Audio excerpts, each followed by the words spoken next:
Brothers, நான் திரும்ப இன்னைக்கு நான் அட்டெண்டன்ஸ் எடுக்க முடியல, சாரி. போன வாரம் சொல்லியிருந்தேன்.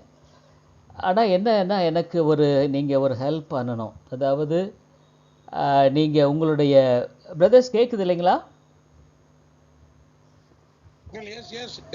ஓகே. நீங்கள் உங்களுடைய வாட்ஸ்அப் நம்பரில் ப்ரெசண்ட்ன்றதை மட்டும் எனக்கு அனுப்பிச்சி விடுங்க தயவுசெய்து. ஏன்னா நம்ம ஒரு 34 மேலே இருக்கிறதுனால நான் அது அட்டெண்டன்ஸ் எடுத்து அது ரொம்ப டைம் ஆகுன்னு நினைக்கிறேன். ஆகவே நான் நீங்கள் உங்களுடைய வாட்ஸ்அப் நம்பரில் ப்ரெசண்ட்ன்றதை மட்டும் எனக்கு தெரிவிச்சிட்டிங்கன்னா எனக்கு ஹெல்ப்ஃபுல்லாக இருக்கும். சப்போஸ் ஒரு வேளை ஏதோ ஒரு காரணத்தினால நீங்கள் ஒரு கிளாஸ் அட்டன் பண்ண முடியலன்னா, நீங்கள் அந்த வகுப்புக்கு மட்டும் நீங்கள் அசைன்மெண்ட் எழுத வேண்டியிருக்கும். ஏன்னு கேட்டால், இப்போ நடத்துகிற நம்ம பாடங்கள் எல்லாமே நம்ம இப்போ பிபிடியில் ப்ரெசன்ட் பண்ணுறோம். அதை வச்சு நீங்கள் ஒரு கட்டுரை எனக்கு எழுதி அனுப்ப வேண்டியதாக இருக்கும். ஒருவேளை நீங்கள் வகுப்பில் கலந்து கொள்ளாதவர்கள், ஒருவேளை நீங்கள் ஆர்வத்தோடு நான் இந்த மாதிரி படிக்கிறத விரும்புகிறேன் அப்படின்னு சொல்லி நீங்கள் விரும்பினா, அதை நீங்கள் தயவுசெய்து எனக்கு நீங்கள் இது பண்ணிவிடுங்க. நீங்கள் அசைன்மெண்ட் கூட எழுதலாம், தப்பு கிடையாதுங்க. ஏன்னு கேட்டால், இப்போ நீங்கள் எல்லாருமே அசைன்மெண்ட்டு எழுதணும் அப்படின்னு விரும்புகிறவங்கள யூ ஆர் மோஸ்ட் வெல்கம். அந்த மாதிரி நீங்கள் தயவுசெய்து அசைன்மெண்ட்டு எழுதுங்க. ஆனால் கண்டிப்பாக இந்த இது கலந்து கொள்ளலாம். அதாவது கிளாஸில் ப்ரெசண்ட்டாக இல்லைன்னு சொன்னால் நீங்கள் தயவுசெய்து அசைன்மெண்ட்டு எழுதினா தான் உங்களுக்கு டிப்ளமோ கிடைக்குங்க. அது ஒரு முக்கியம். அதாவது இப்போ நான் சொல்கிறது விளங்க நினைக்கிறேன். அதாவது கிளாஸில் நீங்கள் கண்டிப்பாக அட்டன் பண்ணியிருந்தால் தேவையில்லை. ஆனாலும் கூட நீங்கள் நோட்டு வச்சுக்கணும், பைபிள் வச்சுக்கணும், பேனா வச்சுக்கணும். இந்த நான் சொல்கிற காரியங்களையெல்லாம் தயவுசெய்து நீங்கள் எழுதி நீங்கள் திரும்பமாக அடுத்த வாரம் வரைக்கும் கொஞ்சம் நீங்கள் பார்ப்பீர்களானால் அது உங்களுக்கு ரொம்ப பிரயோஜனமாக இருக்கும்.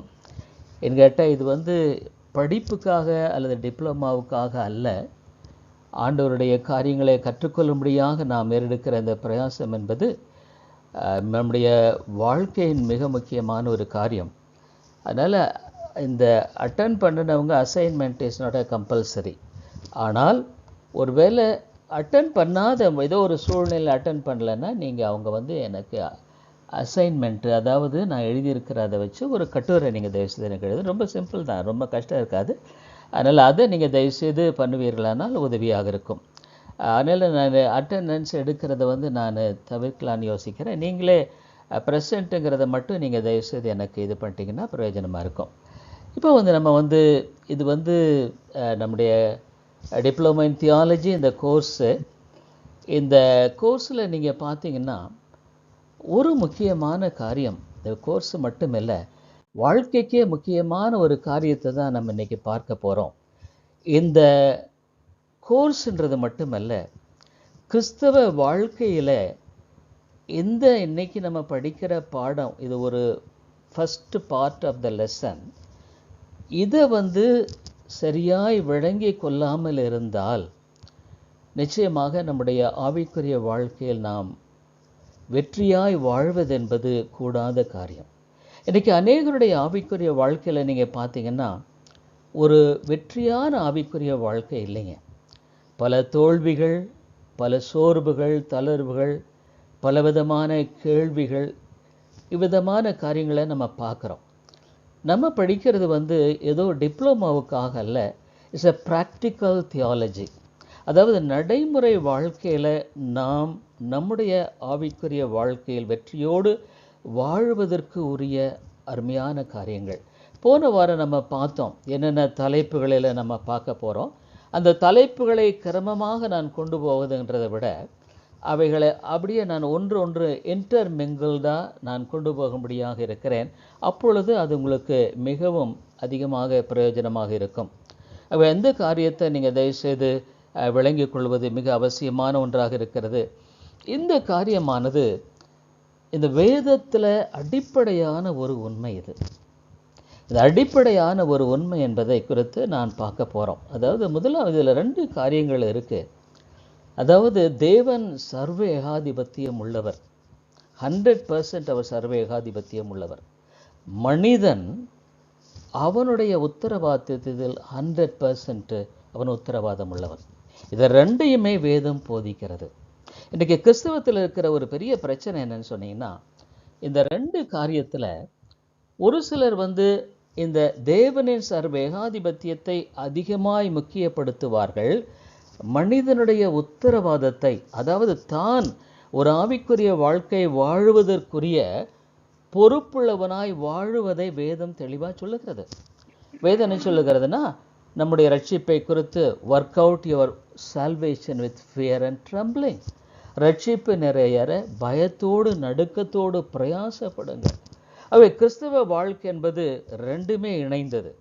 தேவன் சர்வத்தையும் ஆளுகை செய்கிறார், சர்வத்தையும் நடப்பிக்கிறார். ஆனால் அதே சமயத்தில் மனிதன் 100க்கு 100 உத்தரவாதம் உள்ளவன். உன்னுடைய ஆவிக்குரிய வாழ்க்கைக்கு நீ உத்தரவாதம். 2யுமே நம்ம பார்க்க போகிறோம். இந்த பாடத்தில் முக்கியமாக இந்த 2யுமே பார்க்கும் பொழுது தான் ஆவிக்குரிய வாழ்க்கையில் நாம் வெற்றியாய் கடந்து போவதற்கு ஒரு சீரான ஒரு ஆவிக்குரிய தெளிவை நாம் பெற்றுக்கொள்ள முடியும். இதன் அடிப்படையில் தான் மற்ற எல்லாவற்றையும் நம்ம பார்க்க போகிறோம். ஒரு சிலர் நீங்கள் பார்த்தீங்கன்னா, தேவன் சர்வ ஏகாதிபத்தியம் உள்ளவர், அவர் யார் அழைக்கிறார் அவர் வழி நடத்துவார், யாரை தெரிந்து கொண்டாரோ அவர்களை மாத்திர ரட்சிக்காரு. தப்பில்லை. ஆனால் அதை நீ உபயோகப்படுத்தி உன்னுடைய வாழ்க்கையில் உன்னுடைய உத்தரவாதத்தில் நீ 1% கூட குறையும்படியாக வேதம் அந்த சத்தியத்தை நமக்கு கொடுக்கவில்லை. இதை தெளிவாக தெரிந்து கொள்ளணும். தேவன் சர்வேகாதிபத்தியம் உள்ளவர், ஆனால் நீயும் நானும் 100க்கு 100 உத்தரவாதம் உள்ளவர். we are answerable to God. இந்த 2யும் சரியாய் சமநிலைப்படுத்தி விளங்கி கொண்டு வாழாத ஒரு கிறிஸ்தவ வாழ்க்கையில் நிச்சயமாக வெற்றியாய் வாழவே முடியாது. இது ரொம்ப முக்கியமானது. இன்றைக்கு பல காரியங்களை நாம் பார்க்கிறோம். இன்றைக்கு இதே கிருபையின் சத்தியத்தை போதித்து கொண்டிருக்கிற பிரசங்கிகளும் சரி, விசுவாசிகளும் சரி, தோல்வியில் வாழ்கிற காரணம் என்னன்னா, ஒரு பக்கம் மட்டும் சார்ந்து கொண்டு இன்னொரு பக்கத்தை விட்டுடுறது இல்லைங்க. அதே சமயத்தில் இன்னைக்கு 2 விதமான போதனைகளை நாம் பார்க்கிறோம். என்னன்னா, ஒன்று வேதத்தில் இந்த 2ம் தேவனின் சர்வ ஏகாதிபத்தியம், காட் சாவர்னிட்டி. இன்னொன்று மனிதனுடைய உத்தரவாதம். கிருபையின் சத்தியத்திலையும் கூட சிலர் என்ன பண்ணுவாங்க, இந்த காட் சாவர்னிட்டி அதிகமாக எம்பசைஸ் பண்ணிட்டு மனிதனுடைய உத்தரவாதத்தை மட்டுப்படுத்தி விடுவார்கள். அது ஹைப்பர் கால்வினிசம்ங்கிறது. It's not Calvinism. அதே சமயத்தில் ஆர்மேனியனிசம்னு சொல்லுவாங்க. அவங்க என்ன பண்ணுவாங்கன்னா, மனிதனுடைய உத்தரவாதத்தை அதிகமாக தங்களுடைய காரியங்களினால சாதிக்க அவர்கள் அந்த ஒரு பகுதியை மாத்திரமே முக்கியப்படுத்தி போய் கொண்டிருப்பார்கள். ஆனால் தேவன் எவ்விதமான சர்வேகாதிபத்தியம் உள்ளவர் என்பதை அவர்கள் உணர்ந்து வாழக்கூடிய ஒரு வாழ்க்கையினுடைய சத்தியத்தின் தெளிவில்லாதனால திடீர்னு பார்த்தா அப்செட் ஆயிடுவாங்க, திடீர்னு பார்த்தா சோர்ந்து போயிடுவாங்க, திடீர்னு பார்த்தா அவங்க வாழ்க்கையில் ஒரு வெற்றியாய் ஒரு நிகழ்வு வந்துருச்சுன்னு அவங்கள முற்றிலுமாக அவர்கள் சோர்ந்து போன நிலையில் வாழ்ந்து கொண்டிருப்பார்கள். அவை இந்த காரியத்தை குறித்து நாம் பார்க்கும் பொழுது இதில் ரொம்ப ரொம்ப முக்கியமான ஒரு காரியமாக இருக்கிறது. இங்கே நாம் பார்க்கிற இந்த காரியத்தில் நம்ம இன்றைக்கு பார்க்க போகிறது, அதாவது ஒரு சில வகுப்புகள் தேவனுடைய சர்வேகாதிபத்தியத்தை குறித்து நான் காண்பிக்கிறேன். அடுத்தது மனிதனுடைய உத்தரவாதம், நீங்களும் நானும் நிறைவேற்ற வேண்டிய இதன் அடிப்படையில் இவை 2மே ஸ்பர்ஜ் என்ற ஒரு தேவ மனிதனை கேட்குறார். They are not enemies. சில சொல்லுவாங்க, ஆண்டவர் யார் முன் குறித்தாரோ அவளை ரட்சிப்பார், நம்ம பேசாமல் இருக்கணும். இல்லையே, அப்படி ஒன்றும் வேதம் சொல்லலையே. ஒன்றுக்கொன்று முரண்பாடானது கிடையாது, ஒன்றுக்கொன்று இணைந்து செல்லுகிற அருமையான நண்பர்கள்னு ஒரு அருமையான தேவனுடைய மனுஷன் சொல்லுகிறார். அப்போ இந்த சர்வ ஏகாதிபத்தியத்தை குறித்து நாம் பார்க்கும் பொழுது, நான் ஆங்கிலத்தில் சில காரியங்களை தான் நான் எழுத வேண்டும். ஏன்னா சில காரியங்களை தமிழில் ரொம்ப கஷ்டம். அதில் நான் உங்களுக்கு அதில் மொழிபெயர்த்து சொல்லும்படியாக இருக்கிறேன். இந்த sovereignty of God means that as a ruler of the universe, God is free and has the right to do whatever he wants. அதாவது என்னென்னா, இந்த உலகத்தில் அவர் சிருஷ்டிகர், அவர் கடவுள். நீங்களும் அதை மறந்துடக்கூடாதுங்க. Is God. நானும் நினைக்கிற மாதிரி இல்லை. ஆகவே இந்த உலகத்தில் அவர் தான் எல்லாவற்றையும் ஆளுகை செய்கிறவர். அவர் படைத்தவர், அவர் ஆளுகை செய்கிறார். அவர் யாவது எதை செய்வதற்கும் அவருக்குரிய அதில் உரிமை உண்டு. அவருடைய உலகம், அவருடைய காரியம் எல்லாமே அவருடையது. ஆகவே அவர் எந்த விதத்திலும் மனிதனாலவோ அல்லது அவர் சிருஷ்டித்த மற்ற எதனாலோ கட்டுப்படுத்தப்படக்கூடியவர் அல்ல.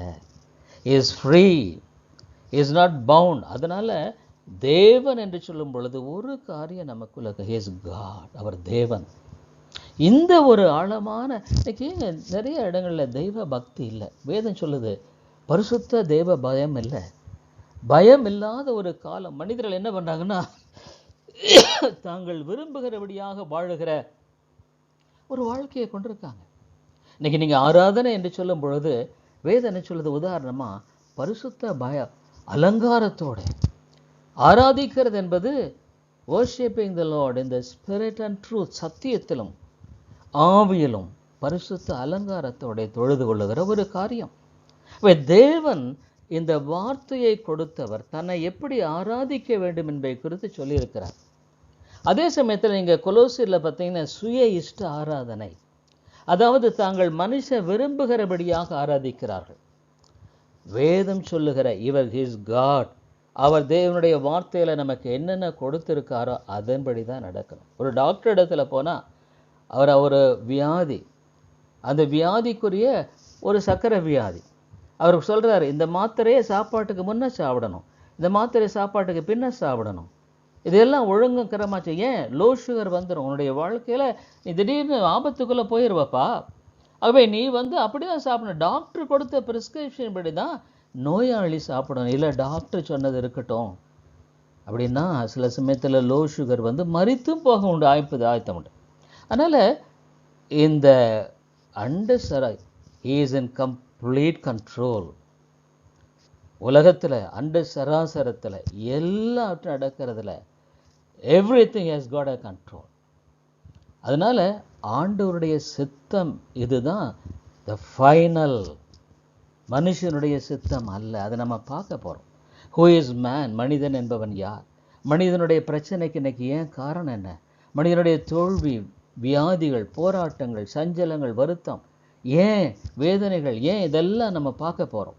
வேதம் தெளிவாக நமக்கு சொல்லியிருக்கிற அருமையான சத்தியத்தை பார்க்குறோம். ஆகவே ஒன்றை தெரிந்து கொள்ளுங்க, he is the final authority, is God. அந்த ஒரு தெய்வ பயம் இல்லாத இன்றைக்கு கிறிஸ்தவம் உண்டாயிடுச்சுங்க. அவர் தேவன் என்பதை குறித்த பயம் இல்லை. இன்னைக்கு ஆலயங்களில் பெண்கள் உடுத்துகிற உடை டைட் ஜீன்ஸு, டைட் பனியன்லாம் போட்டுட்டு ஸ்டேஜில் ஏறி பாடுறாங்க. அசுத்தமான ஒரு காரியங்கள், அருவருப்பு.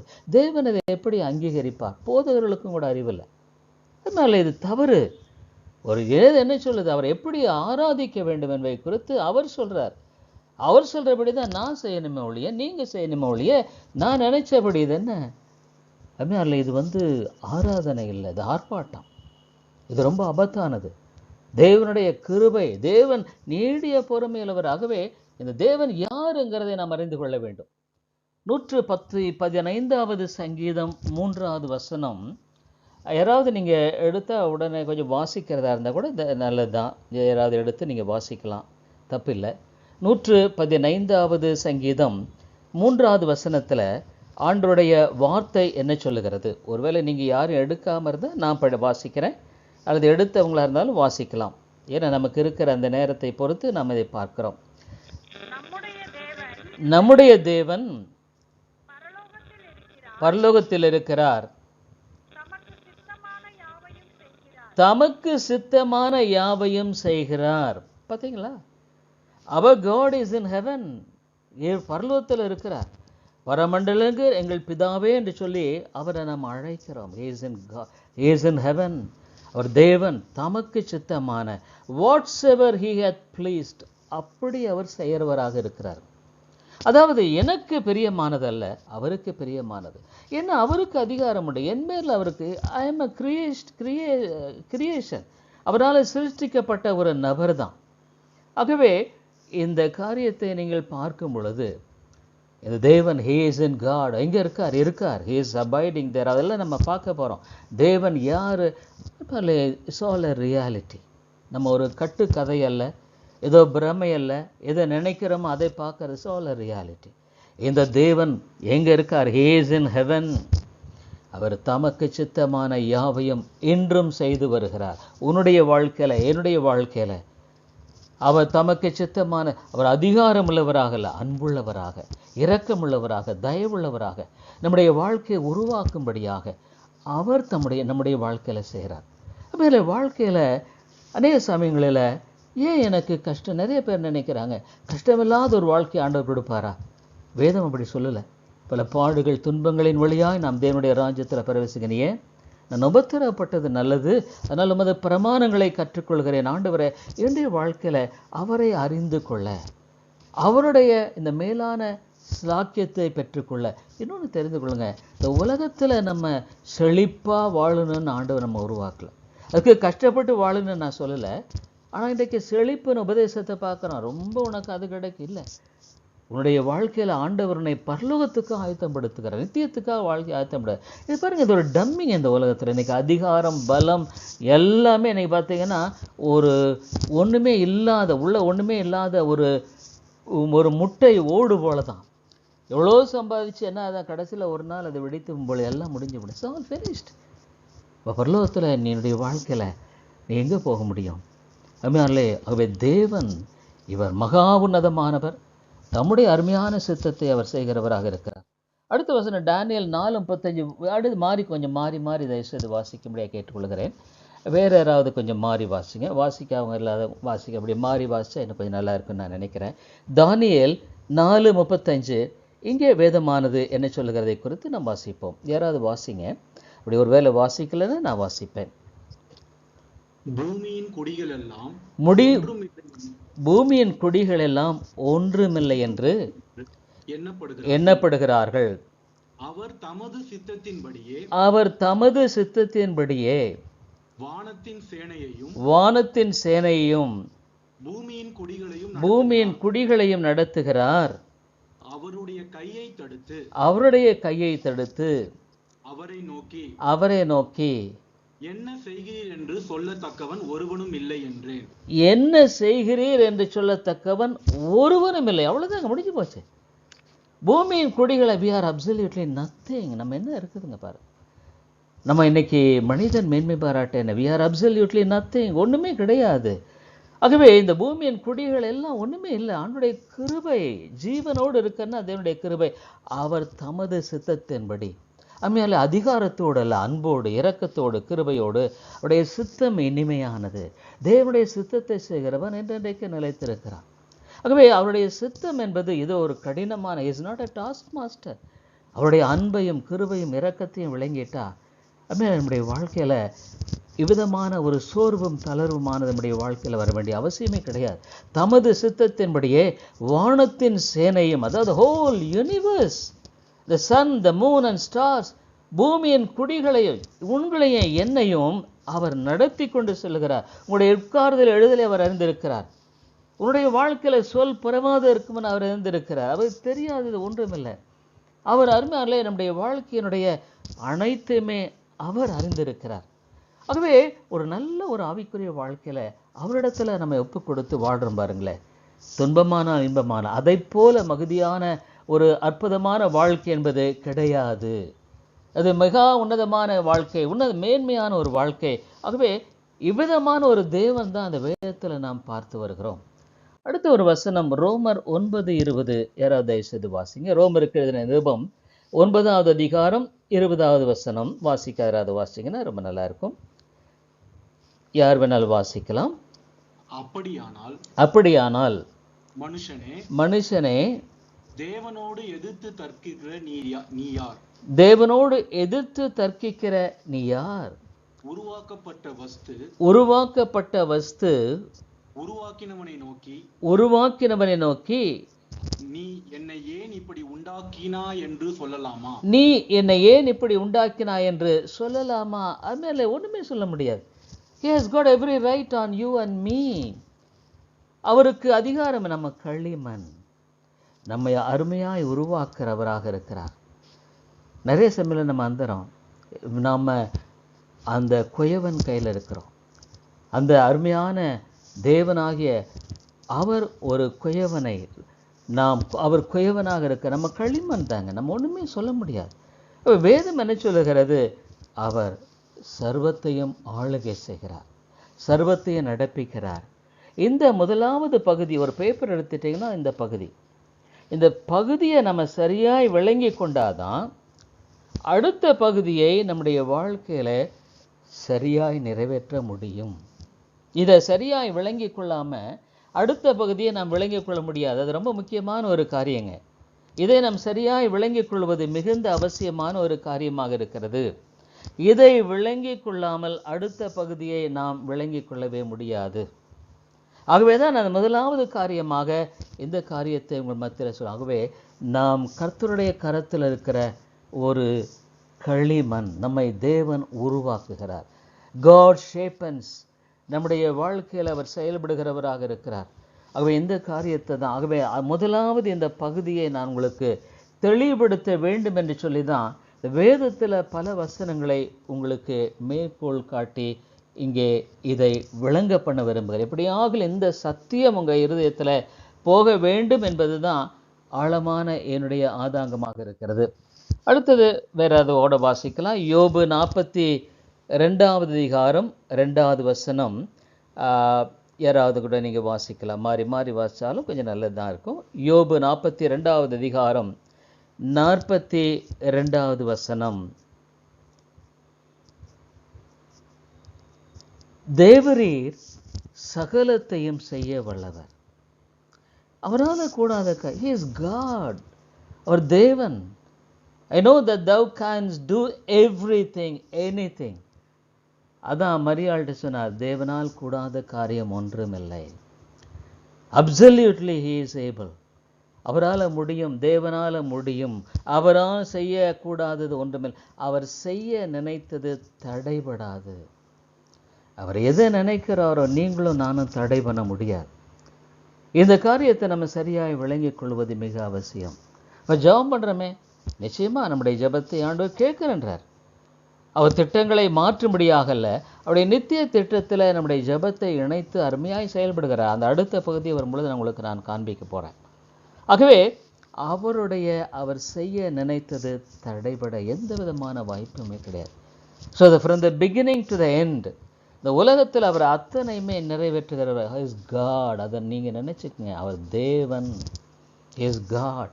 அந்த தெய்வ பயம் இல்லாததுனால தான் இன்றைக்கு மக்கள் துணிகரமாய் வாழுகிறார்கள், துணிகரமாய் பாவம் செய்கிறார்கள், துணிகரமாக தங்களுடைய வாழ்க்கையில் தங்கள் நினைச்சதை செய்ய விரும்புகிறாங்க.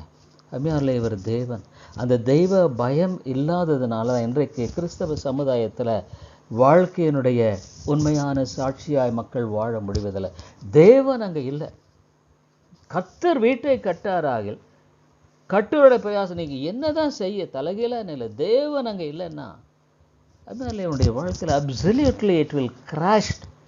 முற்றிலுமாக விழுந்தது, எழுந்து முழுவதும் முடிந்தது, அவ்வளோதான், முடிஞ்சு போச்சு. ஆகவே ஒரு மனிதனுடைய வாழ்க்கையில் தேவன் செய்யலைன்னா, தேவன் கட்டவில்லை என்றால் இட்ஸ் அப்சல்யூட்லி ஜீரோ. நீ என்னதான் சாதி விட்டுருவார் ஆண்டவர்.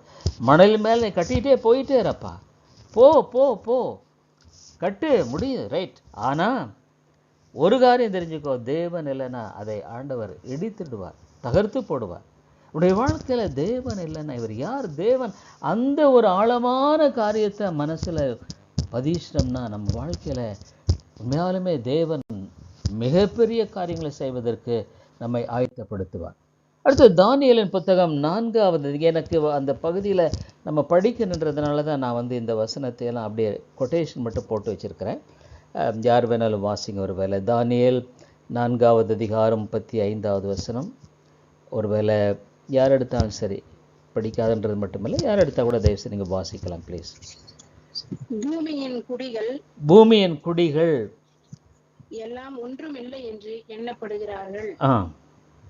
அவர் தமது சித்தத்தின்படி வானத்தின் சேனையையும் பூமியின் குடிகளையும் நடத்துகிறார்.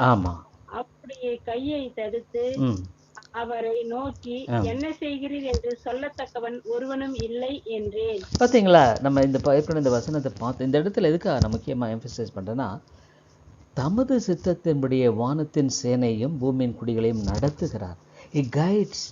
சங்கீதக்காரர் என்ன சொல்றார்? கர்த்தரின் மேய்ப்பராய் இருக்கிறார், நான் தாழ்ச்சி அடையேன். தேவனுடைய வாழ்க்கையில வழி நடத்தி செல்கிறாரா? அவருடைய சமூகம் என்புக்கு முன்பாக செல்லுகிறதா? இதுதாங்க ரொம்ப முக்கியமானது. நான் என்னுடைய வாழ்க்கையை நடத்தி செல்லும்படியாக போவேனானா நிச்சயமாக அது என்னுடைய சொந்த கைகளினால் எடுத்து விடுவேன். நான் சாதிக்கலாம், ஆண்டவர் அனுமதிக்கலாம், விட்டுடுறான். ஆனால் அவைகளுடைய முடிவு என்ன? Can I achieve? வேதம் சொல்லுகிறது. ஒருவேளை திரளான பணம் கூட சம்பாதிச்சுக்கலாம், ஆனால் ஆண்டவருடைய வேதனையை கூட்டுவார். இன்னைக்கு நிறைய கிறிஸ்தவர்கள் என்ன தெரியுங்களா, ஆண்டவரை 2வது தரமாக வச்சுட்டு தேவனை அவருடைய வாழ்க்கையில் முதலாவது இல்லை, தேவனுடைய சித்தத்தை குறித்த பயம் இல்லை, திரளாய் சேர்க்கிறார்கள். அதோடு ஆண்டவர் வேதனையை கூட்டுவாருங்க. நீ உன்னுடைய வாழ்க்கையில் ஒருவேளை திரளாக சேர்த்து நீ மறிக்கும் பொழுது ஒன்றும் கொண்டு போவதில்லை. உன்னுடைய பிள்ளைகளுக்கோ மற்றவர்களுக்கோ அது வேறொருத்துக்கோ கொடுக்கலாம், ஆனால் அவங்களுக்கு அது ஆசீர்வாதமாக இருக்காது. அவங்க வாழ்க்கையில் தான் முடியும். அது பரலோகத்துக்கு என்று ஒரு சின்ன இம்மியாக அதில் பிரயோஜனமாக இருக்குமா? கிடையவே கிடையாதுங்க. கடைசியில் நம்முடைய வாழ்க்கையில் மிஞ்சினதெல்லாம் வருத்தமும் வேதனையும் தான். இன்றைக்கி நிறைய குடும்பங்களில் அவருடைய சித்தத்தை செய்யாதபடிக்கு அவருடைய வாழ்க்கையில் மனசும் வாம்சமும் விரும்பினெல்லாம் செய்து கொண்டு போய்கொண்டு இன்றைக்கு கடைசியில் கண்ணீர் வடிக்கிற காலமாக இன்றைக்கு இருக்கிறது. பிள்ளையுடைய வாழ்க்கையில் தெய்வ பயம் இல்லை. அநேக பெற்றோர்கள் பார்த்தீங்கன்னா ஆண்டவரை வழிநடத்தும்படியான அந்த காரியத்தில் அவர்கள் உண்மையாக இல்லைங்க. தங்கள் பிள்ளைகள் ஆண்டவருக்கு ஏற்ற ஒரு பிள்ளைகளாக இருக்கணும். அதனாலே பெற்றோர்கள் ரொம்ப ஜாக்கிரதையாக இருக்க வேண்டிய ஒரு காலம். குடும்பங்களை பற்றி இன்றைக்கி குடும்பங்கள் சீரழிந்து கொண்டிருக்கிறது. பிள்ளைகள் பெற்றோர்களுக்கு கீழ்ப்படியாத ஒரு காலம். ஆண்டவர் என்ன சொல்கிறாரு? உங்கள் பிள்ளைகளெல்லாம் கர்த்தரால் போதிக்கப்பட்டு இருப்பார்கள். ஆண்டவரே, நான் இன்னைக்கு வரைக்குமே என்னுடைய வாழ்க்கையில் நான் என்னுடைய குடும்பத்துக்காக பிள்ளைகளுக்காக ஜெபிக்கிறது உண்டு. ஏன்னு கேட்டால் இவரை நான் போதித்து அவங்க ஏற்றுக்கொள்ள மாட்டாங்க. ஒருவேளை அவளை ஏற்றுக்கொள்ள முடியாது, ஆனால் நான் மனுஷிகமாக பண்ண முடியாது, ஆனால் உம்மாலே கூடும். ஆண்டவராக இயேசு சொன்னார், எனக்காக அழாதீங்கள், உங்களுக்காக அவனுடைய பிள்ளைகளுக்காக அழுங்கள். தன்னுடைய பிள்ளைகளுக்காக அழுகிற ஒரு தாய் தகப்பன் இருந்தால் அந்த பிள்ளைகளுக்கு நம்பிக்கை உண்டுங்க. நீங்கள் திரளாய் சேர்த்து விற்று என்ன பிரயோஜனங்க? உங்களுடைய பிள்ளைகளுக்கு ஆண்டவரை கொடுக்க நீங்கள் தவறி என்னதான் சேர்த்து வைங்க. நான் ஒன்று சொல்கிறேன், தேவனை கொடுத்து பாருங்கள். அவங்க வாழ்க்கையானது சந்ததி ஆசீர்வதிக்கப்படும். அதுதான் வேதத்தில் நம்ம பார்க்குறோம். ஆகவே தேவன் என்னை நடத்துகிறார் என்ற ஒரு ஆழமான ஒரு இஸ் காட், அவர் என்னுடைய கரத்தை பற்றி வழிநடத்துகிறார் என்ற ஒரு காரியம்.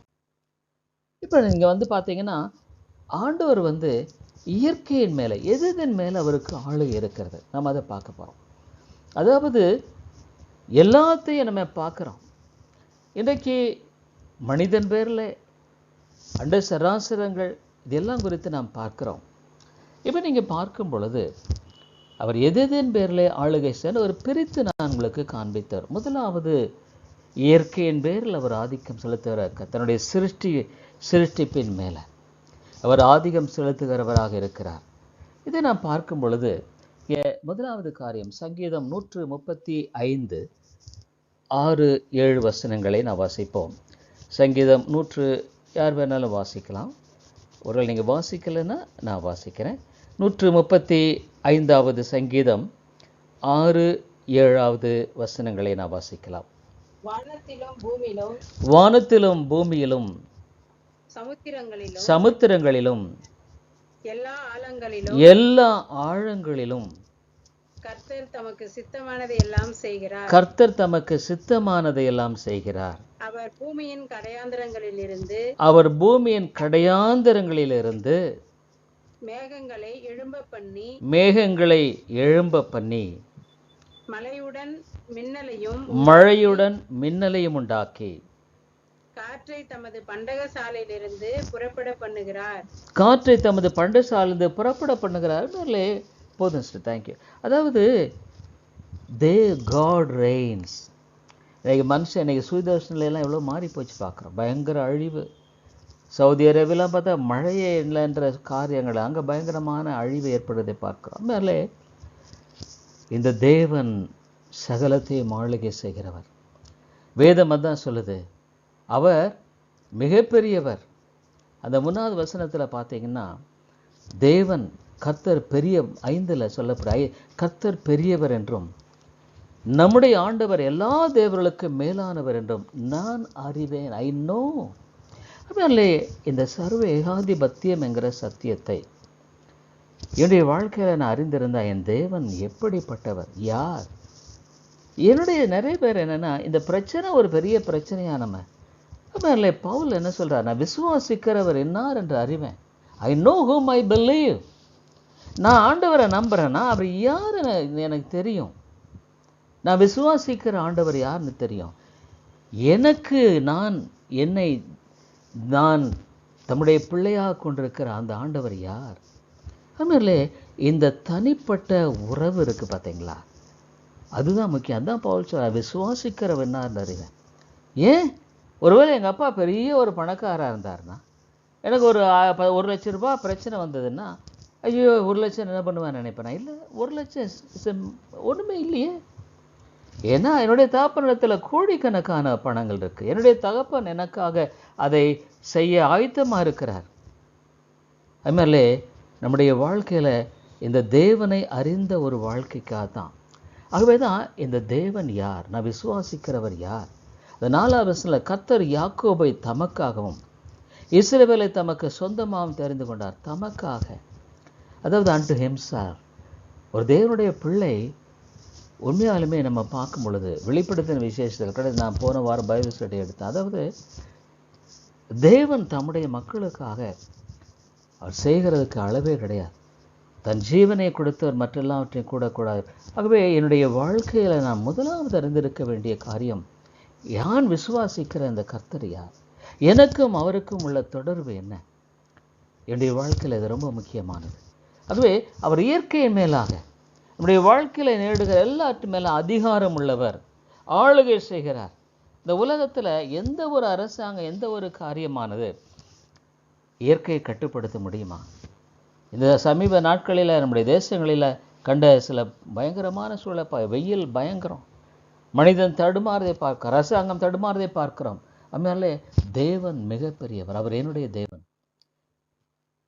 மத்தேயு 7:8-27 வாசிங்க. மத்தேயு எழுதின சுவிசேஷம் 8ஆவது அதிகாரம் 27ஆவது வசனம். யாராவது வாசிக்கலாம்? மத்தேயு 8:27ஆவது வசனம் வாசிங்க ப்ளீஸ். மனுஷர்கள் ஆச்சரியப்பட்டு இவர் எப்படிப்பட்டவரோ, இவருக்கு கீழ்ப்படிகிறதே என்றார்கள். இவர் எப்படிப்பட்டவரோ, காற்றும் கடலும் இவருக்கு கீழ்ப்படுகிறதே என்றார். He is God. ஆಮೇಲೆ நம்முடைய மனசில் ஆழமாக இருக்க வேண்டிய காரியம் என்னன்னா, He is God. ஒரு தேவன், நான் மனுஷன். அதை நம்ம நிறைய பேர் மறந்துடுறாங்க. ஆகவே காற்றும் கடலும், ஆண்டவராக இயேசு கிறிஸ்து முழுமையான ஒரு மனிதன். அதில் நம்ம படிக்க போகிறோம், முழுமையான தேவன். அந்த இடத்துல அவர் தான் ஒரு முழுமையான தேவன் என்பதை வெளிப்படுத்துகிறார். நிறைய சமயங்களை வெளிப்படுத்தலை. ஏன்னா நம்முடைய பாவங்களுக்காக மரிக்க வந்ததுனால அவர் முழுமையான மனிதனாக வந்தார். பாவம் இல்லாதவராக கன்னியின் வயிற்றில் கற்பந்தரித்து வந்தார். நீங்களும் நான் அப்படி இல்லை, பாவத்தில் கற்பந்தரிக்கப்பட்டோம். அவ்விதமான அவர் வேதத்தில் சில சமயங்களில் அவர் தேவன் என்பதை வெளிப்படுத்துகிறதை பார்க்கிறோம். அவர் நித்திரையாக இருந்த வேளையில் சீஷர்கள், ஐயோ நாங்கள் மடிந்து போகிறோம். அவர் அதற்றிய உடனே வேதம் சொல்லுகிறது, இந்த 26 அவர் எழுந்து காற்றையும் கடலையும் அதற்றினார், உடனே மிகுந்த அமைதல் உண்டாயிற்று. அவ்வளோதாங்க. அம்மையாலே நம்ம வாழ்க்கையின் புயலையும் அவர் தான் அடக்க முடியும். நம்ம வாழ்க்கையில் என்ன சேரிட்டாலும் சோர்ந்து போகாதீங்க, தைரியமாக இருங்க. இந்த தேவனை சார்ந்து கொள்ளுங்க, உறுதியாய் விசுவாசத்தில் இருங்க. அவர் மிகப்பெரிய காரியங்களை செய்யக்கூடியவராக இருக்கிறார். ஆகவே நீங்கள் தைரியமாக உங்கள் வாழ்க்கையில் நம்பிக்கையோடு கூட நீங்கள் கடந்து போக நிச்சயமாக முடியும். அதே சமயத்தில் மிருகங்கள், பறவைகள், அவர் உண்டாக்கின எல்லாவற்றின் மேலாக அவர் அதிகாரம் உள்ளவராக இருக்கிறார். அவர் ஆளுகை செய்கிறவராக இருக்கிறார். இதை குறித்து நாம் வேதத்திலையும் பார்க்கிறோம். அதாவது நம்ம பார்க்கும்பொழுது மத்தேயு 10:29 யாராவது வாசிக்கலாம். மத்தேயு 10:29 வசனம். ஒரு காசுக்கு 2 அடைக்கலான் குருவிகளை விற்கிறார்கள் அல்லவா? ஆயினும் உங்கள் பிதாவின் சித்தமில்லாமல் அவைகளில் ஒன்றாகிலும் தரையிலே விழாது. ஆண்டவர் என்ன சொன்ன, அதாவது எங்கேயோ ஒரு காட்டுல, ஒரு வனாந்தரத்துல ஒரு குருவி, அடைக்கலான் குருவி என்பது அற்பமான ஒரு சிறிய பறவை, ஒரு பெரிய பறவையும் கூட இல்லை. ஆனால் அதுவும் தேவனுடைய சித்தம் இல்லாமல் கீழே விழ முடியாது. அம்மாலே இஸ் காட், அவர் தேவன். அதான் சொல்கிறார், உங்கள் தலையில் உள்ள முடி, அடுத்த வசனம், மயிலெல்லாம் எண்ணப்பட்டிருக்கிறது, அதனால் பயப்படாதிருங்கள், அநேகம் அடைக்கலான் குருவிகளை பார்க்கிலும் நீங்கள் விசேஷித்தவர்களாயிருக்கிறீர்கள். அதனாலே இந்த தேவன் என்னை குறித்து அக்கறை உள்ளவராக இருக்கிறது வேதம் சொல்லுது. He careth for me. நான் ஒரு மருத்துவ கல்லூரி மாணவனாக என்னுடைய வாழ்க்கையில் நான் ஆண்டவரை ஏற்றுக்கொண்ட பின்பாக என்னுடைய பெற்றோர்கள் என்னை கைவிட்டாங்க. சாப்பாடு கூட இல்லாத பல நேரங்கள் நான் கடந்து போயிருந்திருக்கிறேன். ஆனால் நான் அந்த முகம் பார்க்குற கண்ணாடியில் ஒரே ஒரு சின்ன ஒரு ஸ்லிப், அந்த வசனம், He careth for you. அவர் உன்னை குறித்து அக்கறை உள்ளவராக இருக்கிறார். என்னுடைய வாழ்க்கையில் மிகுந்த சோர்ந்து போன நிலையில் ஆண்டவனோடு பேசினார். நீ நெகிழப்பட்டதும், ஏசாயாவில் கைவிடப்பட்டதும் ஒருவரும் கடந்து நடவதமாயிருந்தாய், ஆனால் உன்னை நான் நித்திய மாட்சிமையாகும் தலைமுறை தலைமுறையாருக்கு மகிழ்ச்சியாக வைப்பேன். நான் ஒரு மருத்துவக் கல்லூரி மாணவன் ஆண்டவரை ஏற்றுக்கொண்ட பொழுது ஆண்டவர் சொன்னார், நான் உன்னை நித்திய மாட்சிமையாக தலைமுறை தலைமுறையாருக்கும் மகிழ்ச்சியாக. அதனால் இன்றைக்கு நான் சொல்ல முடியும், ஆண்டவர் என்னுடைய வாழ்க்கையில் கைவிடலை. அது மாத்திரமல்ல, அவருடைய பணியில் இன்றைக்கும் அவர் வைத்து நடத்துகிறார், வழி நடத்துகிறார். இவ்வளோ காரியங்களை பார்க்க முடிகிறது. இவ்வளோ தேசங்களில் இந்த சத்தியங்களின் மூலமாக ஆசீர்வதிக்கப்படுகிற அநேக மக்களை ஆண்டவர் அழைப்பு வருகிறார். தேவன் நம்ம யூடியூப்லாம் பார்த்தீங்கன்னா ஆல்மோஸ்ட் 3500 பீப்புள் இந்த செய்திகள். நான் ஒரு சண்டே நான் திரும்ப உங்களுக்கு என்னுடைய லிங்க்கில் அனுப்புகிறேன், லைவ் ப்ரோக்ராம் என்னுடைய வீடியோஸில் நான் உங்களுக்கு அனுப்புகிறேன், கேட்டு பாருங்கள். உண்மையிலே ஆண்டவர் மிகப்பெரியவர். பல மக்கள் தேவனுடைய வார்த்தையினால் இன்றைக்கும் ஆசீர்வதிக்கப்படுகிறார்கள். அன்றைக்கு ஆண்டவர் என்னுடைய வாழ்க்கையில் நான் முடியாத கைவிடப்பட்ட நிலையில் இருந்த காலத்தையெல்லாம் மாற்றி என்னுடைய வாழ்க்கையை ஆண்டவர் இன்றைக்கு செய்தார்னா, இப்போ எனக்கு வயது ஆல்மோஸ்ட் 73 ஆக போகுது. ஆனால் அன்றைக்கு எனக்கு வயசு ஒருவேளை 22, 23, 50 ஆண்டுகளுக்கு முன்பாக சொன்ன அந்த வார்த்தையை ஆண்டவர் இன்னைக்கு என்னுடைய வாழ்க்கையில் நிறைவேற்றி கொண்டு தான் வருகிறார். என்னுடைய குடும்ப வாழ்க்கையில் நிறைவேற்றி கொண்டு தான் வருகிறார். நிச்சயமாக ஆண்டவர் உண்மையுள்ளவர் என்பதை நான் ஒரு நாளும் சொல்ல மறுக்கவே முடியாது. ஏன்னா என்னுடைய வாழ்க்கையில் அவர் கண்டிப்பாக செயல்பட்டிருக்கிறார். ஆகவே அடைக்கலான் குருவி எதுக்காக சொல்லணும், அவ்வளவு அக்கறை உள்ளவர் உன் பேரில் அக்கறை இல்லாமல் இருப்பாரா? பிசாசு சமயத்தை வேலை சமயத்தை சொல்லுவான், உன்னை அப்படியே உங்களை ஏமாற்ற பார்ப்பான். அதுமாதிரி இவைகளெல்லாம் நம்ம பார்க்க போகிறோம். நாம் போராடும்படியான எதிராளிகள் என்ன, நம்முடைய வாழ்க்கையில் வெற்றியாய் வாழும்படியான வாழ்க்கைக்குரிய போராட்டத்தின் மத்தியில் நம்ம கடந்து போகிற 3 எதிராளிகள் என்ன? பிசாசு, உலகம், மாமிசம். இதை கடந்து போகிற வெற்றியான வாழ்க்கைக்கு யோவான் எழுதுகிறார், வாலிபர்களே நீங்கள் ஜெயித்ததினால். ஆகவே தேசங்களின் மேலே அதிகாரம் உள்ள இன்றைக்கு நம்ம தேசத்தில் பல மாற்றங்களை பார்க்கிறோம். நம்முடைய அரசியல் சூழலில் மாற்றத்தை பார்த்து வருகிறோம். அரசியல் கண்காணிப்பு பார்த்தீங்கன்னா எல்லாம் சொன்னாங்க, எல்லாம் பயங்கரமான ஒரு நிலையில் வரப்போகிறது. கிறிஸ்தவர்களும் கூட நம்பிக்கை இழந்துட்டாங்க. ஆமாம், அப்படி தான் ஆகும் போல இருக்குன்னுட்டு. அந்த கிஷோர் பிரசாந்த் என்ன அவர் பிரசாந்த் கிஷோர் அவர் சொன்னார், அவரை இதுவரைக்கும் அவர் ப்ரிடிக்ட் பண்ண இதே வரலன்னு சொல்லி நினச்சிட்டு இருந்தாங்க. ஆனால் இன்றைக்கு ஆண்டவர் எல்லாம் மாற்றிட்டார். அதுமாதிரி தேவன் அறிவார். அதே சமயத்தில் இதே மாதிரி தான் அரசாங்கத்தை நீங்கள் ஒருவேளை ஜனதா தளம்னு சொல்லிட்டு மொரார்ஜி தேசாய் அப்போ பிரைம் மினிஸ்டர் அடுத்த நாள் மத மாற்ற தடை சட்டத்தை தேசம் முழுவதுமாக கொண்டு வர ஆயத்தமாக இருந்தாங்க. அந்த முந்தின இரவு கவர்மெண்ட்டு டிசால்வ் ஆயிடுச்சு, கொலாப்ஸ் ஆயிடுச்சு. காட் ரெயின்ஸ், தேவன் ஆளுகை செய்கிறார். அவர் தான் ஆளுகை செய்கிறார் தேசங்களின் மேலாக, அதிகாரிகளின் மேலாக. உடைய வாழ்க்கையில் ஒருவேளை உனக்கு எதிரான சூழ்நிலைகள் காரியங்கள் இருக்கா, He reigns, அவர் ஆளுகை செய்கிறார். அரசாங்கமே உனக்கு எதிராக நின்னாலும் கூட தேவன் உன்னோடு கூட இருக்கிறார், அதை மறந்து விடக்கூடாது. தேசங்களின் மேல் ஆளுகை செய்கிறார். நீதிமொழிகள் 16:1 நம்ம பார்ப்போம். நீதிமொழியின் புஸ்தகம் 16:1 வேதம் என்ன சொல்லுகிறது? விதமாக நாம் சொல்வதை குறித்து வாசிக்கிறோம். நீதிமொழிகள் 16:1 ஒரு எடுத்தவங்க நீங்க தேச அது வாசிங்க பிள்ளை. மனதின் யோசனைகள்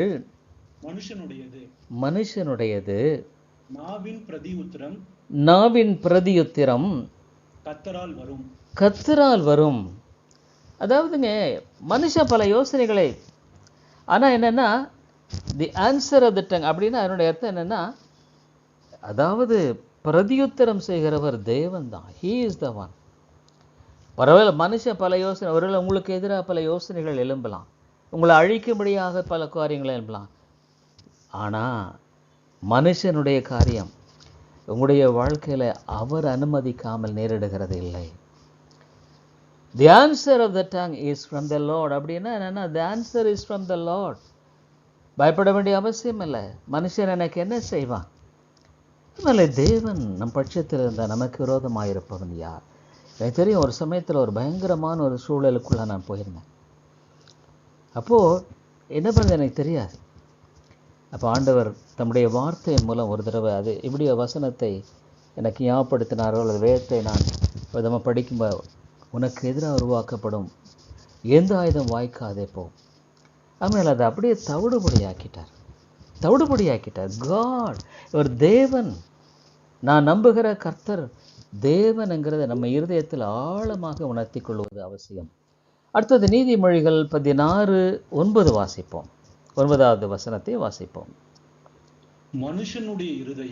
மனுஷனுடைய இருதயம் அவனுடைய வழியை யோசிக்கும், அவனுடைய நடைகளை உறுதிப்படுத்துகிறவரோ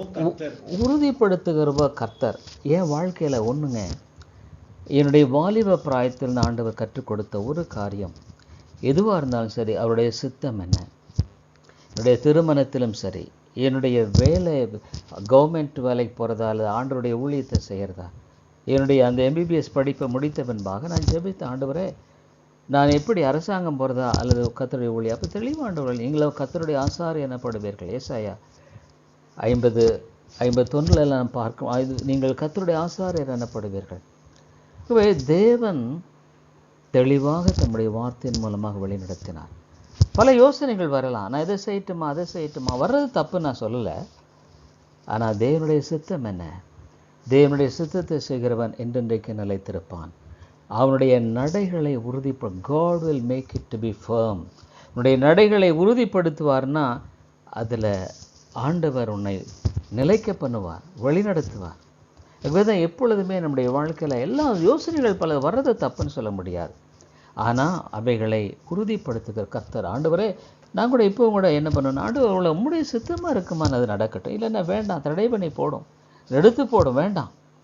ஆகவே என்னுடைய வாழ்க்கையில் அவருடைய சித்தத்தை உறுதிப்படுத்தி கொண்டே போய்கொண்டிருக்கிற ஒரு வாழ்க்கையின் மூலமாக ஆண்டுடைய பாதுகாப்பு, பராமரிப்பு கீழாக இருக்கிற ஒரு காரியமாக இருக்கிறதை பார்க்க முடிகிறது. அது 19வது அதிகாரம் சங்கீத மொழிகள் 19:21 வாசிக்கலாம். யார் மேலும் வாசிக்கலாம்? 19:21 வாசிங்க ப்ளீஸ். மனுஷனுடைய இருதயத்தின் எண்ணங்கள் அநேகம், ஆனால் கர்த்தருடைய யோசனையோ நிலை நிற்கும். அதனால உலகத்தில் பல மனுஷர்கள் பல யோசனைகளை எழுதலாம், உங்களுக்கு எதிராக பல தீமைகள் நல்ல. ஆனால் ஒன்று தெரிஞ்சுக்க, பயப்பட வேண்டிய அவசியம் இல்லை. தேவனுடைய காரியம், என் தேவன் எனக்கு அனுமதிப்பால் நல்லது தான். நான் ஒருவேளை சில சமயங்களில் நம்முடைய வாழ்க்கையில் தீமையை போல காணப்படலாம், ஆனால் ஆண்டவர் அதை நன்மைக்கு எதுவாக தான் நடத்துகிறார். ஒரு சமயத்தில் நாங்கள் கொல்லிமலையில் அப்போ ஊழியம் செய்துட்டு இருந்தப்போ, குடும்பமாக நாங்கள் ஒவ்வொரு வாரமும் சேலத்துக்கு வந்து ஊழியத்தை நடத்தி போவோம். அப்போது ஒரு சமயத்தில் ஒரு சின்ன ஒரு ஆலயத்தை கட்டி நாங்கள் இருந்தப்போ, நாங்கள் இங்கே இல்லை, திடீரென்று சர்ச்சை எரிச்சிட்டாங்க. இங்கே இந்த பகுதியில் எனக்கு சொல்லப்போனால் யார் எரிச்சாங்கன்றது கூட ஓரளவு தெரிய சூழ்நிலை தான். அப்போ நாங்கள் அங்கேருந்து வந்த பின்னால் அவன் சொன்ன, தேவன் அவருடைய அனுமதி இல்லாமல் எதுவும் நடக்கலை, தேவன் இதை அனுமதித்திருக்கிறார். அப்போ சபையில் இருக்கிற நான் சொன்னேன், ஐயோ அப்படி ஆகிப்போச்சு, வளர்ந்து வரணும்னு. அப்போ நான் சொன்னேன், இல்லை தேவன் நன்மைக்கு தான். இன்றைக்கு பார்த்தீங்கன்னா, அன்றைக்கு அதை ஒரு ஃபைபர் ஷீட்டில் போட்டு நாங்கள் அதை அங்கே அந்த மேலே கூரை இருந்தது. ஆனால் இன்றைக்கு அதை மேலே தார்ஸ், இன்றைக்கி ஆலயத்தில் அந்த பில்லர்ஸ் பீம்ஸ் எல்லாம் போட்டு. அப்போ எனக்கு என்னடா பண்ணுறதுன்னு தெரியல. அப்போ ஒரு இன்ஜினியர் தானாக அவரே வந்து நான் செய்ய ஆரம்பிக்கிறேன்னு சொல்லி நல்ல பக்கா ஒரு பிளான்டோட அந்த சர்ச் அவர் கட்டினார். என்கிட்ட பணம் இல்லை, அவர் ஒன்றுமே கவலைப்படாங்க, நான் ஆரம்பிக்கிறேன்ட்டார். இன்றைக்கு ஆண்டவர் அவ்வளோ அழகாக நேர்த்தியாக செய்தார். அதுக்கு மேலே இந்த பாஸ்டர்ஸ் மீட்டிங் எதுக்காக சொல்கிறேன்னா, அப்பா வீடு தேவன் சகலத்தையும் நன்மைக்கு எதுவாக நடத்துகிறார். நிச்சயமாக ஆண்டவர் உங்கள் வாழ்க்கையில் கூட சில சமயத்தில் ஏன் நீங்கள் நினைக்கலாம், ஆனால் ஆண்டவர் அதையும் நன்மைக்கு எதுவாக நடத்துகிறார்னு நீங்கள் அறிஞ்சிட்டிங்கன்னா தைரியமாக வாழ்க்கையை சந்திப்பீங்க. அடுத்தது நம்ம பார்க்குறோம் நீதிமொழிகள் 21:1.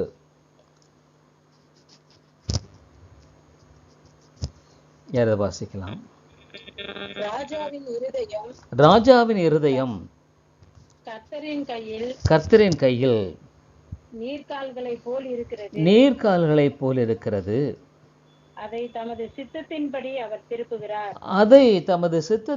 அவர் திருப்புகிறார். அரசாங்கம் மர்மையாலே ராஜாவும் சரி, பிரைம் மினிஸ்டர், பிரசிடென்ட் எல்லாம் அவர் தான் உயர்த்துகிறவரும் அவர் தான், எடுத்து போடுவோம் அவர் தான். அதனால் அவர் கையில் இருக்கிற ஒரு நீர்க்கால்களைப் போல தான் இருக்கு. ஆகவே அவர் தம்ம சித்தத்தின்படி நடத்துகிறார். ஆகவே எதுக்காகனா இது எல்லாம் நம்ம எதை காண்பிக்கிறது? இந்த தேவன் சர்வத்தையும் ஆளுகை செய்கிறவர். அவர் ஆளுகை செய்யாத இடமே இல்லை, பகுதியே இல்லை, மனிதனே இல்லை. இந்த உலகத்தில் உன்னையும் சரி, உங்களுடைய எதிரிகளையும் சரி, அவர் தான் ஆளுகை செய்கிறார். அவர் திட்டத்துக்குள்ளே தான் வைத்திருக்கிறார். அவருடைய ஆளுகைக்கு புறமானது எதுவுமே கிடையாது.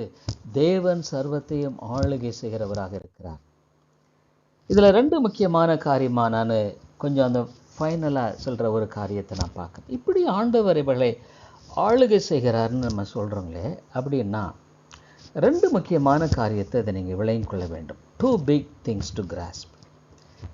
இந்த தேவன் இவ்விதமாக ஆளுகை செய்கிறார் என்று சொன்னால் சும்மா நினைச்சபடி அவர் ஆளுகை செய்கிறாரா? இவர் யார்? அதைத்தான் நம்ம பின்னால் வர பார்க்க போகிறோம். அதுக்கு முன்னால் இதை ரீகேப் அப் பண்ணுறதுக்கு இந்த சர்வத்தையும் ஆளுகை செய்கிற அவருடைய காரியத்தை குறித்து நான் உங்கள் மத்தியில் சொல்லுவதற்கு முன்பாக ரெண்டு முக்கியமான காரியங்களை, இந்த தேவன் அவருடைய குணங்களையெல்லாம் நாம் பார்க்கும் பொழுது அவர் எவ்வளோ பெரியவர். முதலாவது காரியம் என்னென்னா, இந்த தேவன் சர்வேகாதிபத்தியம் உள்ளவர். அவருடைய சர்வ ஞானத்தை கொண்டு செயல்படுகிறார். God is governed by his wisdom. சும்மா உங்க மாதிரி என்ன மாதிரி இல்லை, சர்வ ஞானம் உள்ளவர் அவர். அவருக்கு எல்லாம் தெரியும். உலகத்தை உண்டாகிறதுக்குன்பாகவே திட்டமிட்டவர். உலகம் எப்படி முடிய போகுது, உங்களுடைய வாழ்க்கை எப்படி, இந்த உலகத்தில் எங்கே பிறக்க போகிறீங்க, யாருக்கு பிறக்க போகிறீங்க, உங்கள் வாழ்க்கையில் நான் முடிவு என்ன, நான் எப்படி எந்த இடத்துல இறக்க போகிறேன், என்னுடைய முடிவு எப்படி இருக்கு, எல்லாம் கம்ப்ளீட்டாக ஆகல. அது governed by his sovereign wisdom. அவருடைய சர்வ ஞானத்தை கொண்டு தான் இவைகளை எல்லாவற்றையும் இயக்குகிறார். சும்மா ஆண்டவர் நினைச்சபடி அதை இது சேரல, அதை நம்ம விளங்கி கொள்ள வேண்டும். ரோமர் 11:33 தயவுசெய்து யாராவது வாசிங்களே. ரோமர் 11:33 யாராவது வாசிங்க ப்ளீஸ். தேவனுடைய ஐஸ்வர்யம் ஞானம் அறிவு என்பவைகளின் ஆழம் எவ்வளவா இருக்கிறது. அவருடைய நியாய தீர்ப்புகள் அளவிடப்படாதவைகள். அவருடைய வழிகள் ஆராயப்படாதவைகள். அதாவது the riches, both the wisdom and knowledge of God, unsearchable. நீங்களும் நான் ஆராய்ந்து பார்க்க முடியாது. அதனால நான் சொல்ல, உங்கள் வழிகள் என் வழிகள் அல்ல, அவர் வழி மிக உயரமானவள். நம்ம வழி எப்பவுமே கீழே போயிட்டுருப்போம். என்னுடைய வாழ்க்கையில் பல நெருக்கங்கள் போராட்டங்கள் வந்தப்போ என்னுடைய படிப்பு கூட விட்டுடலாமான்னு கூட நினைச்சேன். ஏன்னா எனக்கு ஒன்றுமே சோர்ஸ் இல்லைன்னும் பொழுது. ஆனால் ஆண்டவர் என்னை அந்த நாட்களில் பாடுகளினூடாய் என்னை உருவாக்கினார். என்னுடைய வாழ்க்கையில் தம்முடைய பணிக்கென்று என்னை உருவாக்கினார். அதனால அவருடைய வழி ரொம்ப ஆச்சரியம். இன்றைக்கி நான் திரும்பி பார்க்கும் பொழுது ஆண்டவர் எப்படி அழகாக என்னை வழிநடத்தியிருக்கார். என்னுடைய அப்பா அம்மாலாம் என்னை ஒரு விட்டுட்டாங்க. ஆனால் கடைசியில் நான் அவங்கள்ட்ட ஒன்றுமே பேசலை. ரொம்ப எதிர்ப்பாக இருந்தாங்க. எங்கள் அப்பா ஒரு முறை இவ்வளோ கோபக்காரனா என்னுடைய முகத்தில் காரி நடு தெருவில் துப்பிட்டார். தொடச்சிட்டு நான் போனேன். அந்தளவுக்கு கோபக்காரர். ஆனால் ஆண்டவர் அவர்களையும் எனக்கே தெரியாது, அவர்கள் அருகில் ஆலயத்தில் போய் 2 பேரும் பேப்டிசம் எடுத்து அவர்கள் ஞானஸ்நானம் எடுத்து கிறிஸ்தவர்களாய் மாறினார்கள். என்னுடைய தகப்பனார் இறந்துட்டார். என்னுடைய தாய் ஏறக்குறைய 95 வயது இன்றைக்கி இருக்காங்க. எதுக்காக சொல்கிறேன்னா, அவருடைய வழிகள் மிக ஆச்சரியமானவைகள். அதை நீங்கள் ஆராய்ந்து பார்க்க முடியாது. நம்ம என்ன பண்ணணும்? ஆண்டவரே, இது எனக்கு விளங்கலை, எனக்கு ஏன் புரியலை, அமைதியாக அவருடைய கருத்தில் ஒப்பு கொடுக்கும் பொழுது, ஏன்னா அவர் தம்முடைய ஞானத்தை கொண்டு நடத்துகிறார். ஏன் ஆண்டவர் எனக்கு இதை அனுமதிச்சிங்க? நிறைய சமயத்தில் கஷ்டம் வந்துட்டு உடனே நம்ம சோர்ந்து போகிறோம், தளர்ந்து போகிறோம், அப்படியே நம்பிக்கையை விட்டுடுறோம். ஏன் ஆண்டவர் இப்படியெல்லாம் அனுமதிச்சார்? ஏன் இப்படி எனக்கு செஞ்சார்? அநேக சமயங்களில் ஆண்டவரோடு கூட நாம் தர்க்கிக்கிறோம், சிலரும் போராடுகிறோம். இல்லை இல்லை இல்லை இல்லை, தேவன் உனக்கென்று நியமித்திருக்கிற பாதையில் பொறுமையாய்ப்போ. அவருடைய கிருபை காக்கியல், ஆண்டவரே பலவீனத்தில் பலம் பூர்ணமாய் விளங்கும் என்று சொன்னீரே, எனக்கு அந்த பலத்தை தார், கடந்து போக பலத்தை தார். இது நித்தியமானதல்ல, உனக்குன்னு நியமித்திருக்கிற அந்த காலத்தை அவர் அறிவார். அந்த ஒரு செகண்ட் கூட அது தாண்ட உனக்குன்னு உன்னை அவர் உன்னுடைய பலத்துக்கு மிஞ்சி சோதிக்க மாட்டார். அதை தாங்கவும் தப்பித்து கொள்ள முடியாத போக்கு உண்டாக்குவார். ஆகவே அவருடைய அந்த ஞானத்தை கொண்டு, அறிவை கொண்டு அழகாக உன்னை வழி நடத்திட்டு போகிறார். சோர்ந்து போக வேண்டிய அவசியம் இல்லை. பொறுமையாயிரு, கர்த்தருக்கு காத்திரு, திடமனதாக இருந்து கர்த்தருக்கே காத்திரு. வேறு எங்கேயும் போகாது, மனுஷனை போகாது. மனுஷனை நம்புறது வேறு, நாசில சுவாசம் இல்லை மனுஷனை நம்பதை விட்டுவிடுங்கள். ஆகவே இந்த சர்வ வல்லமையுள்ள தேவன் அவருடைய வழிகளில் மிகுந்த ஆச்சரியப்படத்தக்கவர். இப்போ நீங்கள் பார்த்தீங்கன்னா, இது கம்ப்ளீட்டாகவே நீங்கள் ஆராய்ந்து அறிய முடியாது. அதாவது எதையுமே அவர் அர்த்தமற்றவராக செய்யலாம். வாழ்க்கையில் ஒரு சின்ன நீ நடந்து போகும்போது ஒரு கல் ஒன்று இடித்தா கூட there is a purpose, ஒரு நோக்கம் இருக்குது. எல்லாத்துலேயும் ஆண்டவர் ஒரு நோக்கம் இருக்கிறது.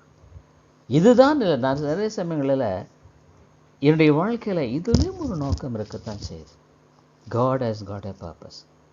இதிலும் ஒரு நோக்கம் இருக்குது. ரொம்ப அற்பமாக என்னலாம், ஒருவேளை உங்களை ஏதாவது ஒரு காரியமாக இருக்கலாம், உங்களை மற்றவர்கள் ஒரு வேளை தவறாக விளங்கி கொள்ளலாம். இதுவும் ஒரு நோக்கம் எல்லாம்.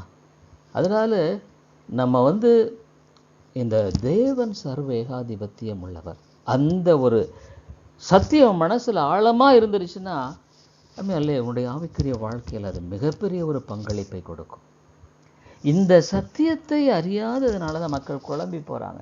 எல்லாம் நல்லா இருக்கும்போது பிரச்சனை இல்லை, ஆனால் பிரச்சனைகள் வரும் பொழுது தேவன் அவ்வளவு அழகாக அவர் இன்ஃபினிட்லி வைஸ் பர்பஸ். அவருடைய ஏன் அனுமதிச்சார் தெரியாது. அவர் ஏதோ ரேண்டமாக ஏதோ நம்ம இன்றைக்கி நமக்கு தெரியலாம், ஒருவேளை எதேச்சையாக நடந்ததா அல்லது இப்படி நடந்ததா அப்படின்னு நம்ம நினைக்கலாம். எதுவுமே மனுஷனுடைய வாழ்க்கையில் எதேச்சையாக நடக்கலை. நம்முடைய வாழ்க்கையில் எல்லாம் there is a purpose. ஆண்டவர் நிச்சயமாக உன்னுடைய உட்கார்தலையும் எழுதலையும் அறிந்திருக்கார். இன்றைக்கி நீங்கள் எத்தனை உட்கார்ந்தீங்க எந்திரிச்சிங்க தெரியாது, ஆனால் தேவன் அதை அறிந்திருக்கிறார், தெரியுங்களா? ஆகவே அதை நீங்கள் கண்டிப்பாக நீங்கள் விளங்கி கொள்ள வேண்டும். தேவன் அவருடைய வழிகள் ஆராயப்பா. அப்போ எனக்கு தெரியாது, நான் இன்ஃபினிட், எனக்கு நாளைக்கு என்ன நடக்குதுன்னு எனக்கு தெரியாது. அதான் ஒரு சமயத்தில் ஒரு ஊழியக்காரர் ஒரு ஊழியத்துக்காக ஒரு இடத்துக்கு போக வேண்டியிருந்தார். அவர் ஒரு ட்ரெயின் புக் பண்ணியிருந்தார். அதை புக் பண்ணிட்டு அதை ஜஸ்ட்டு மிஸ் பண்ணிட்டார் போகிறதுக்கு. அப்போ அடுத்த நாள் அந்த பேப்பரில் அந்த ட்ரெயின் பயங்கர ஆக்சிடெண்ட் ஆகி அநேகர் மரித்து போனார்கள். அவர் ரொம்ப நொந்தார். ஐயோ அந்த ஊழியத்தை நான் இதனால் வரைக்கும் தவறு என்னது கிடையாது, இப்படி ஆயிடுச்சேன்னு ரொம்ப நொந்து போனார். ஆனால் அடுத்த நாள் பார்க்கும் பொழுது தான் தெரிஞ்சது, இது ஆண்டவராக பார்த்து அவரை தடுத்துட்டார். நிறைய சமயங்களில் ஆண்டவர் செய்கிறத குறித்து நம்ம சந்தேகப்பட வேண்டிய அவசியம் இல்லை. தாங்கிக் கொள்ள முடியல, சில சமயம் என்னால் முடியலன்னா கூட நான் சில சமயம் என்ன பண்ணுவேன், ஆண்டவரே அதை தாங்கிக்கூடிய பலத்தை தான் நீர் அனுமதிச்சிருக்கிறீர். நீர் அனுமதிக்காமல் இதை நேரிடவில்லை. நீ உட்கார்தலே எழுதலே அறிந்திருக்கிறீர், என்னுடைய எல்லா காலங்களையும் அறிந்திருக்கிறீர். ஆகவே உம்முடைய கரத்தில் ஒப்புக்கொள். தேவனின் சர்வ ஏகாதிபத்தியம் என்பது நம்முடைய வாழ்க்கையில் மிகப்பெரிய ஒரு காரியமாக இருக்கிறது. ரெண்டாவது காரியம், ஆகவே முதலாவது காரியம் அவருடைய சர்வ ஞானத்தை கொண்டு தேவன் செயல்படுகிறவராக இருக்கிறார். இரண்டாவது காரியம், இந்த தேவன் நீதியுள்ளவர். Is a God of justice. அவருக்கு முன்பாக அநீதி செழிக்காது. அதே சமயத்தில் இரக்கமுள்ளவர். அவர் நீதியுள்ளவர், இரக்கமுள்ளவர். ஆகவே அநீதி செழிக்காது. இன்றைக்கி நிறைய பேர் அநீதியான வழியில் ரொம்ப காரியங்களை சாதிக்கிற மாதிரி தெரியுது. ஆனால் அதோடு கூட அவங்க வேதனையைத்தான் பார்க்குவாங்க. நிறைய சமயங்களில் நீதியாய் வாழ்கிறவர்களுக்கு சித்திக்காத போல இருக்கு. ஆனால் தேவன் அவர்களுக்காக யுத்தம் செய்வார். ஏசாயா 30வது அதிகாரம் 18வது வசனம் வாசிப்போம். யாராவது வாசிங்களே. ஏசாயாவின் புத்தகம் நம்ம கொஞ்சம் முடிக்கிறதுக்கு முன்பாக ஏசாயா 30வது அதிகாரம் 18வது வசனம். ஆனாலும் உங்களுக்கு இறங்கும்படி கர்த்தர் காத்திருப்பார். உங்கள் மேல் மனதுருகும்படி எழுந்திருப்பார். கர்த்தர் நீதி செய்கிற தேவன். அவருக்கு காத்திருக்கிற அனைவரும் பாக்கியவான்கள். He is a God of justice. உனக்கு இன்னைக்கு யாராவது தீங்கு இழைஞ்சிருக்கலாம். நீங்கள் நினைக்கலாம், ஏன் எனக்கு ஆண்டவர் இந்த தீங்கு? நான் யாருக்குமே நினைக்கல. சில சமயம் நான் நினைக்கல. அதனாலே இவர் நீதியின் தேவன், நீதியை சரி கட்டுகிறவன். ஒரு நாளும் தம்முடைய பிள்ளைகளை தொடுகிறவர்கள் அவர் கண்மணிகளை தொடுகிறார். அவருடைய வாழ்க்கையில் இவர் நீதியின் தேவன். ஒரு நாளும் அவர் அநீதி செய்கிறவர் அல்ல. நீதிக்கு நாம் தலை வணங்கும், சத்தியத்துக்கு நம்ம தலை வணங்கும். ஆண்டவரே, வேதம் சொல்லுகிறது, அவர் உங்கள் மேல் மனதுருகும்படி எழுந்திருப்பார். கர்த்தருக்கு காத்திரு, அவசரப்படாத. அதுக்குன்னு ஒரு நேரத்தை வச்சிருக்கிறார். அவருக்கு கர்த்தருக்கு காத்திரு, திடமனதாக இருந்து கர்த்தருக்கே காத்திரு. அவர் தேவன் நீதி உள்ளவர், அவர் இரக்கமுள்ளவர், மனதுருகிற தேவன். ஆனால் நீதியின் தேவனாக அவர் செயல்படுவார். ரோமர் 9:14 வாசிப்பாங்களே. ரோமர் 9வது அதிகாரம் 14வது வசனம். யாராவது வாசிக்கலாம்?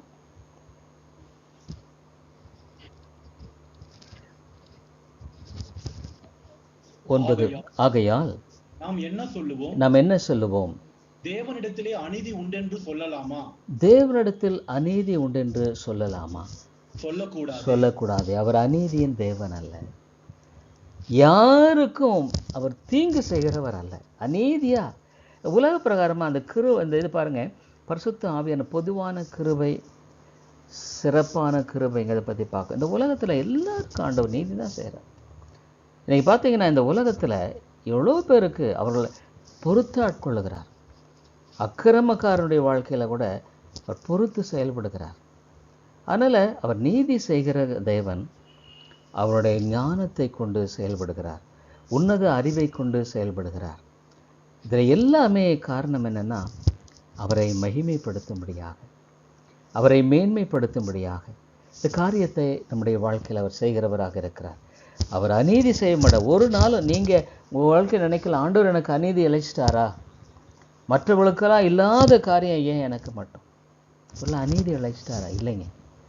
ஒரு நாளும் அநீதி செய்கிற தேவன். அது யாருக்குமே அநீதி செய் நம்ம இப்போ விளையும் கொள்ள முடியாது. பரலோகத்தில் போகும்பொழுது தான், ஏன் ஆண்டவரே எனக்கு? அப்போ அங்கே தான் சொல்லுவார், இல்லை, இந்த வாழ்க்கையில் உன்னுடைய நன்மைக்காக அதை செய்த. இக்காலத்து பாடுகள் இனி வரப்போகிற மகிமைக்கு ஒப்பிடப்படத்தக்கவைகள் அல்ல. நிச்சயமாக உன்னுடைய வாழ்க்கையில் இன்னைக்கு நீ பாடுபடுவாயனா அவைகளெல்லாம் உனக்கு பரலோகத்தில் பலனை கொடுக்கிறவர் இருக்கிறார். சோர்ந்து வேண்டிய அவசியம் இல்லை, தளர்ந்து வேண்டிய. இந்த சர்வ ஏகாதிபத்தியத்தின் தேவன் என்ற அந்த சத்தியம் நம்முடைய வாழ்க்கையில் மிகுந்த ஒரு தைரியத்தை கொடுக்கக்கூடியதாக இருக்கிறது. ஆகவே நாம் பயப்பட வேண்டிய அவசியமே இல்லை. இந்த சர்வ ஏகாதிபத்தியத்தின் தேவன் எல்லாவற்றையும் அழகாக செய்கிறார். ரோமர் 15:9 யாராவது வாசிங்களே. ரோமர் 15:9. புறஜாதியாரும் இரக்கம் பெற்றது நிமித்தம் தேவனை மகிமைப்படுத்துகிறார்கள் என்றும் சொல்லுகிறேன். அந்தபடி இது நிமித்தம் நான் புறஜாதிக்குள்ளே உம்மை பிரஜாதிகளுக்குள்ளே உம்மை அறிக்கை பண்ணி உம்முடைய நாமத்தை சொல்லி சங்கீதம் பாடுவேன் என்று எழுதியிருக்கிறது. சங்கீதம் பாடுவேன் என்று எழுதியிருக்கிறது. பிரஜாதிகளுக்கும் கூட ஆண்டவர் நன்மை செய்கிறார். இன்னைக்கு நம்ம பார்க்குறோம், ஒரு பிரஜாதி தேவனை அறியாத மனுஷன் கூட ஒரு நீதியாக இருக்கிற வாழ்க்கையில் நிச்சயமாக அவர் அநீதி செய்கிறவர் அல்ல, ஒரு நாளும் அவர் தீங்கு செய்கிறவர் அல்ல. அவருடைய வாழ்க்கையில் அவர் தம்முடைய ஞானத்தை கொண்டு, நம்ம பார்த்தா முதலாவது சர்வ ஞானத்தை கொண்டு இரக்கத்தை கொண்டு செயல்படுகிறார். அதே சமயத்தில் நீதி உள்ள தேவன். அநீதியினால் நம்ம எதையுமே செய்ய முடியாது. அவர் எல்லாவற்றையும் நீதியாய் செய்கிற ஒரு தேவனாக இருக்கிறார். இந்த காரியம், அவர் சர்வ ஏகாதிபத்தியத்தின் தேவன் என்பது நம்முடைய வாழ்க்கையில் மிக ஒரு அருமையான ஒரு காரியமாக இருக்கிறது. இந்த ரெண்டு காரியங்கள், முதலாவது காரியம், அவர் இந்த நீதியாய் வல்லமையாய் அதிகாரத்தோடு செயல்படுத்தும்படியாக இந்த உலகத்தில் அவரை தடுக்காட்டும்படியான சக்தி என்பது கிடையாது. எந்த ஒரு மனிதனுடைய சித்தம் அவரை தடுத்து ஆட்கொள்ள முடியாது. இரண்டாவதாக, எல்லையற்ற அவருடைய ஞானம், எல்லையற்ற அவருடைய அந்த நீதி, எல்லையற்ற அந்த இரக்கம், அதுதான் கிறிஸ்துவின் மூலமாக தன்னை வெளிப்படுத்துகிறார். இந்த உலகத்தில் அந்த நீதியையும் இரக்கத்தையும் விளங்க பண்ணும்படியாக கிறிஸ்துவானவர் இந்த உலகத்தில் தம்முடைய மகிமையான இந்த தேவனுடைய குணாதிசயங்களை வெளிப்படுத்தி இருக்கிறதை நம்ம பார்க்குறோங்க. அடுத்து நாம் பார்க்க முடிகிறதா சந்தானம் அப்படின்னு ஒரு பிரதர்